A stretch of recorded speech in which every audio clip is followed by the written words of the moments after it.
Welcome to Podcast Summaries, where every week we break down powerful ideas from 8 to 10 top podcasts to help you grow, heal, and thrive while saving time. If you find this summary helpful, please subscribe and check out links for more content. Your support keeps this journey going.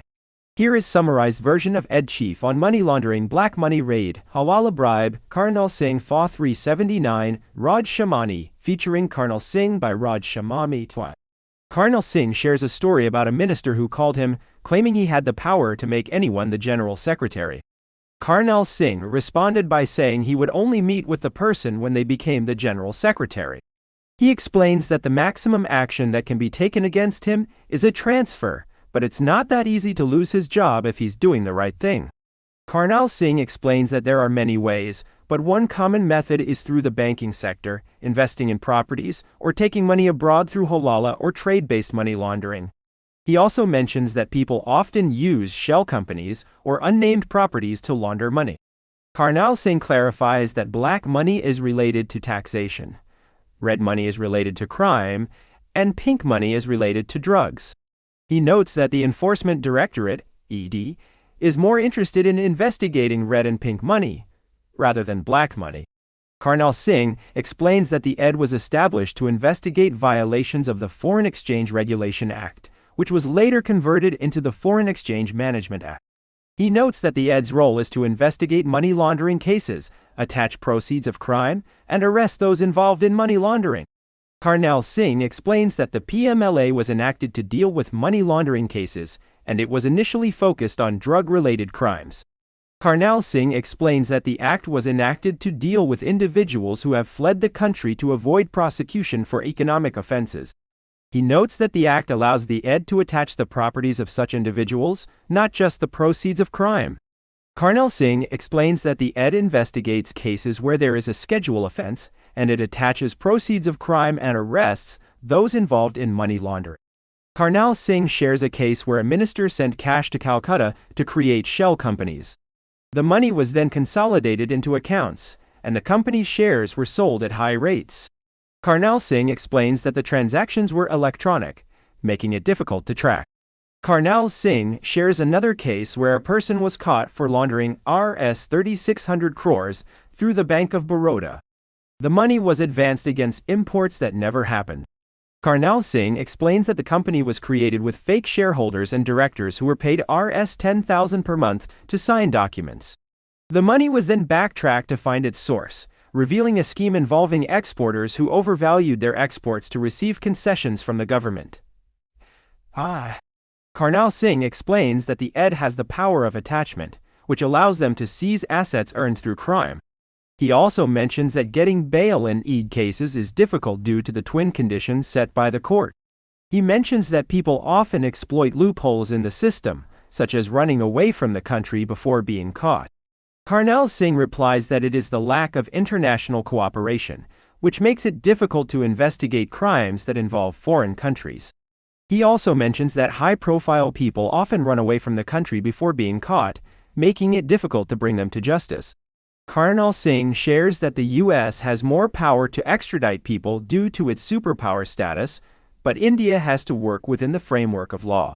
He also mentions that people often try to bribe officers, but it is not always successful. Karnal Singh shares that as an honest officer, he has never been approached with a bribe.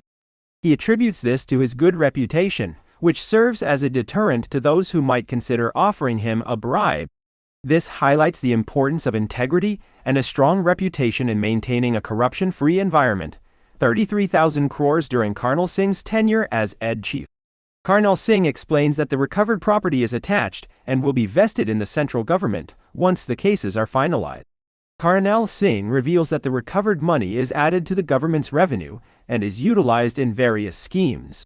However, he notes that the UK court has decided to extradite individuals in the past, despite claims of political persecution. The conversation shifts to Karnal Singh's experience with interrogation. He emphasizes that interrogation is an art that requires patience and a deep understanding of the case.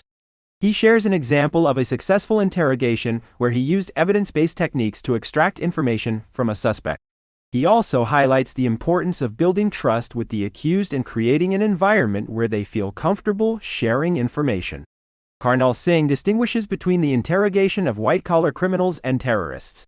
He notes that white-collar criminals often have a clear motive and can be persuaded to cooperate, whereas terrorists are often ideologically driven and may require a more nuanced approach.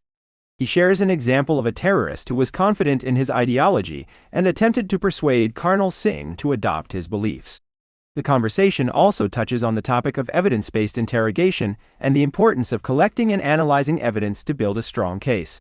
Karnal Singh shares an example of a case where he used evidence to catch a suspect who was involved in a terrorist organization. Karnal Singh also discusses the case of the Indian Mujahideen, a terrorist organization that carried out several blasts in India. He shares how the organization used coded language and clever tactics to evade detection, but ultimately, the police were able to crack the case using careful analysis and evidence-based techniques. Throughout the conversation, Karnal Singh emphasizes the importance of integrity, patience, and a deep understanding of the case in successful interrogation and investigation. He also highlights the challenges of dealing with ideologically driven terrorists and the need for a nuanced approach to build trust and extract information. He explains that the police had received information about a suspected terrorist, Mohan Chand, and had been tracking him. When they finally located him, they decided to search the location, but not at night due to the month of Ramadan. Instead, they waited until the next day and sent 2 teams, led by Mohan Chand Sharma and ACP Sanjeev Yadav, to search the house. However, things took a turn when Mohan Chand Sharma was shot by the terrorists, and 2 terrorists were killed on the spot. Karnal Singh shares that the information they gathered from the laptop of the terrorists revealed a lot about their plans and motivation. He believes that this was done for vote bank politics, as there were elections in 4 states at the time. Karnal Singh shares that the NIRC had investigated the encounter and found it to be genuine, but some people continued to spread false information. He explains that these countries have less stringent tax laws, making it easier for people to hide their money, 2.5 lakh, along with a car and a government-owned house. He also mentions that he receives a lifetime pension after retirement. He shares that the accounts were often made in code, and if the account holder died, the money would be lost forever. Karnal Singh mentions a case involving a man named Hassan Ali, who had allegedly stashed a large amount of money in a Swiss bank account. He shares that the search procedure is outlined in the CAPC and BNSS, and that the agency takes witnesses from other departments and the neighborhood to ensure a fair search. Karnal Singh explains that the agency can seize documents, property, and freeze accounts if they suspect money laundering. He shares that people are generally not allowed to come and go during a raid, but the agency can make exceptions. Karnal Singh also mentions that family members are allowed to call during a raid, but not if it's to pressurize the person being raided. Thank you for tuning in. Please subscribe, check out YouTube channel, and just remember, subscription is only £1 or $1 per month. Leave a comment or review. Until next time, happy listening.